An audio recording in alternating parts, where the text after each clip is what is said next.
What's going on, everyone? So the Los Angeles Lakers are stacked, right? They have plenty of depth, and the beauty is most of this roster is locked up for the foreseeable future, right? I mean, even guys that are very likely only this year, they could even opt in next year, right? So, like, let's say the Lakers win the NBA championship. Does like Torian Prince and Christian Wood and some of these guys, do they say, hey, let's stick around for another year, try to go back to back, and then I'll try to get my big contract, or do they, end up trying to go a different direction? Time will tell. Beauty is, you got Anthony Davis who's locked up, so you got your star for the foreseeable future, even post LeBron James. Jared Vanderbilt, Rui Hachimura. You have Max Christie will likely get his extension. You have Austin Reeves. You have the two young rookies and Shafino and Lewis that you can keep, use as trade chips, whatever you want to do. You have Gabe Vincent for the next 3 years. And then D'Angelo Russell, we'll kind of see, right? There's a lot of just conversation about him potentially being traded. A lot of that stems because the Lakers convinced him to waive his no-trade clause, which opens the door for him, and he also has a player option for next year as well. But with this roster and the depth that you have, it's really solid because you are able to keep everyone's minutes low. You're going to be able to, hopefully, or at least the idea is, be healthy come playoff time. But there's also the concern of, like, having too much depth and having to manage egos and having to deal with, players expecting playing time, right? Because you have like 5 or 6 guys that are going to be expecting 25 to 30 minutes a game, and another 5 or 6 guys that are going to be expecting like 20 minutes a game. So how do you navigate that, figure that all out? We've talked about that heavily with Darvin Ham. I talked about how I don't envy him, and it's definitely going to be something he's going to have his work cut out for. He's going to earn his money this year. But do the Lakers push the chips to the table and go all in? Not only just for this year, but for the foreseeable future. Because again, you have your main core essentially locked up for the future, right? Lakers are in great shape for now and the future. And do you kind of go through first half of the season, figure out who's your core guys, like who's the 7, 8 guys that you're going to use come playoff time, and then try to package several of these guys to go make that push to get that other star, right? Just using him as an example. Don't take this too literal, but let's say Kyrie doesn't work out in Dallas, right? Do you look to maybe package D'Lo and Rui Hachimura and go make a play for, Kyrie and maybe Seth or something like that, right? Go get yourself another dead-eye shooter. Go get yourself Kyrie. And now you got the 3 stars. Now you still have plenty of depth.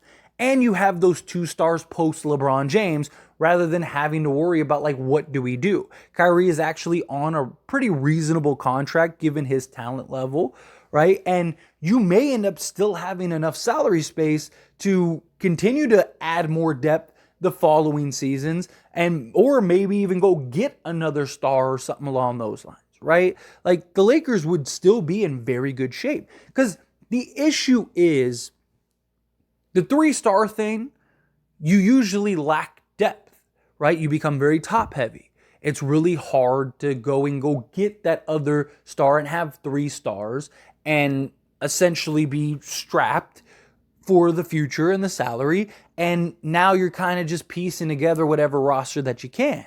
But again, like, the Lakers have legit 12 of their 14 guys that could be starting for this Lakers roster, and you can make a real argument for. If the Lakers took 2 of those guys and went and got Kyrie Irving, you would still have 11 playable guys with plenty of depth, talent, roster. Let's say, again, just argument's sake, it's just for the conversation, take it too literal. Let's say we do, like I said, D'Lo, Rui Hachimura, go get Kyrie Irving. You would still have Austin Reeves, Jared Vanderbilt, Torian Prince, Cam Reddish, Jackson Hayes, Christian Wood, Anthony Davis, LeBron James, Max Christie. Like, you still have the same amount of depth, but you now have that third dynamic star that could close down the stretch, especially somebody like a Kyrie Irving you know, or like a DeMar DeRozan, because I still have concerns of like, who's our go-to closer down the stretch? It's very likely Austin Reeves, but is he going to be ready for that game in and game out? He's done it in spots last year, but is he going to be able to be the guy? Like, I would trust Kyrie Irving closing down the stretch more than Austin Reeves, right? I'm not saying Austin Reeves can't. I'm not saying he couldn't be huge and do it a good majority, but game 7 of the playoffs, and they're double teaming Anthony Davis, and they're, boxing in and running zone or whatever on LeBron and trying to keep him out of the paint and building a wall or whatever, and you got to give it to Austin Reeves and have him close down the stretch. I'm not saying he can't do that, but if you had your choice of like Kyrie closing down the stretch in a crucial game 7 or Austin Reeves, like who are you picking, honestly? Like, I love Austin Reeves, but come on, Kyrie Irving is Kyrie Irving, right? Or even like a DeMar DeRozan, who he's been the most clutch player in the league the last like 3 seasons, right? He was like top 3 last season, and the year before that, he was literally the most clutch player in the league, right? Like, so my point is that the Lakers are in a position, and look, Rob Pelinka very well might do that, right? Like, he might have that in mind. That might have been his intention to build this roster, right? Like, dude, everyone's playing checkers, and Rob Pelinka seems to be playing chess. Like, that dude moves in silence and always seems to be a step ahead, and it's just absolutely brilliant, right? And so I don't think it would be far-fetched to think that Rob Pelinka's looking like, hey, if we can get that other star, and it's the Laker thing to do, right? Lakers love to chase stars, but the big concern is, again, losing that depth. If you can get that star and still maintain that depth, you're good. Again, you could go get Kyrie Irving. You would have LeBron James, Kyrie Irving, Anthony Davis, Gabe Vincent, Austin Reeves, Jared Vanderbilt, Max Christie, Shafino Lewis. That's like 10 guys right there. And those guys are all locked up for at least 3+ years. And you could still keep everyone else. And LeBron could just, his money falls off. He could re-up and work it out to go get everybody else, or keep everybody else if you wanted to. Keep Jackson Hayes, keep Christian Wood, keep who. Again, I'm not saying he does that, but if the Lakers, let's say they go get Kyrie Irving and the Lakers win the NBA championship, you don't think LeBron is going to be looking at that as like, oh, I have a real chance to go get number 6? You don't think he would do whatever it takes to go get number 6? Of course he would, right? And so if the Lakers could go get, basically what I'm saying is if the Lakers could have their cake and eat it too, why not? If you could go get a Kyrie or go get a DeMar DeRozan, right? DeMar DeRozan, I think, is probably the most realistic and most obtainable. My problem with DeMar DeRozan is like, he's kind of the guy that, like, I mean, he could have another 5 years, but who knows? He has been Mr. Reliable.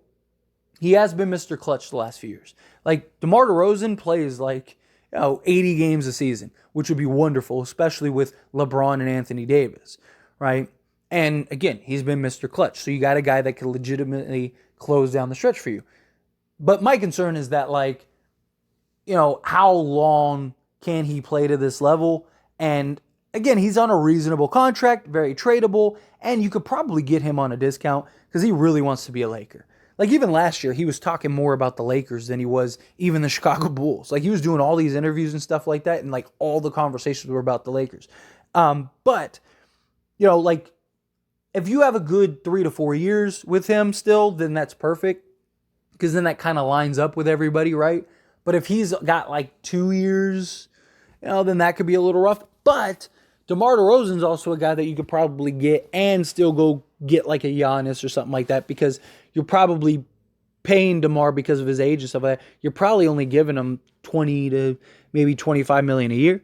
And then you'd have D'Lo and LeBron's money falling off when Giannis is available. So like, and the salary cap is supposed to spike up. So you could end up having depth and 3 stars, right? Like, so I don't hate the idea. I like the idea of going and getting that third guy that can be the second guy or even like if Austin Reeves emerges or whatever, right? Like if you can upgrade and be better, why wouldn't you upgrade and be better? Right? These are moves that would help now and the future. Because again, LeBron's only got so many years left. LeBron might play another 5 years, might play another year. I mean, who knows, right? Like, I don't know. Like, what if he really does start declining, or he does start continuing to have it? I mean, he's been injured every year that he's been a Laker, right? Like, at what point does he say, all right, I think it's time to hand it up, right? And it would be nice to have that for now and the future, and you have those stars rather than hoping that another star comes and you already have one locked up, and then you could kind of figure it out from there. And if you do want to, like, if Giannis becomes available, whatever, you figure that out, right? You work that out. Like, it gives you flexibility. It gives you options. Because the Lakers are in great shape. They have plenty of depth. They have plenty of flexibility. They're sitting pretty. They have, after this season, they have, like, pretty much all of their draft picks, or most of them, right? Like, the Lakers are in good shape for now and the future already. But do the Lakers, again, do they kind of use that first half of the season, build the chemistry, build out that, like, 7 to 8 man unit, and then go take whatever pieces are left and go make that push for another star? Another, a Kyrie, a DeMar, a whomever, right? Again, these are just examples, but I do think that they're potentially realistic examples, especially DeMar. But, like, I could absolutely see that happening. And again, like, the biggest concern, and I completely get it, like, people shout this all the time, like, we can't sacrifice depth for that third star. I agree. I've said I'd rather have the depth than the third star. But guess what? You can have both. And if you could have both, why wouldn't you? Right? If you could have 3 stars and a ton of depth, why wouldn't you? Right? Like, why wouldn't you want that? I mean, Kyrie, LeBron, and Anthony Davis with the rest. Like, if you swap right now, you swap D'Lo and Rui for Kyrie Irving, you're not beating this team in a 7-game series. You're not. You're not beating LeBron, Kyrie, and Anthony Davis with all this depth, all this size, all this versatility, all this defense. You're not. Right? Like what team would be better than, like, I mean, even if Phoenix gels perfectly, I still think this Lakers team smacks them. I mean, I think it'd be a good series. I think it'd be tough, but I do think the Lakers smack them. Even if the Phoenix Suns are perfect, let's say it works out the best that it possibly could. Kyrie, LeBron, and Anthony Davis, they fit seamlessly together.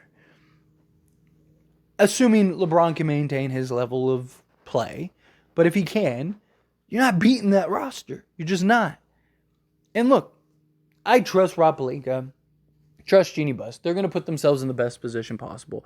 They're going to do whatever they feel is best for the organization. And I'm all for it. I trust them. Rob Pelinka has earned the trust. That dude has just been money. Absolute money. And I expect him to continue to be money. Right? I mean, he's every time the Lakers have been in a position to where it's like, what are we going to do? Bam, Rob Pelinka just turns water into wine here. And I expect him to continue to do that. And I think the Lakers are going to be in good shape. But don't be shocked if Rob Pelinka ends up going and making a move for that third star. Plus, Jeannie would probably really push for that. And, again, it's the Lakers. It's what the Lakers do. It really is. It's what the Lakers do. But anyway, as always, this is a discussion, so I pass the question on you. Let me know your thoughts and opinions down in the comments below. What do you think? How do you feel? Do you agree? Do you think, yeah, they should do it? Put your chips to the table. Make it happen? Do you think, no, keep the team, stick with the depth? I'd rather have Rui and D'Lo than a DeMar or a Kyrie or whatever. How do you feel? Love to hear it. Let me know.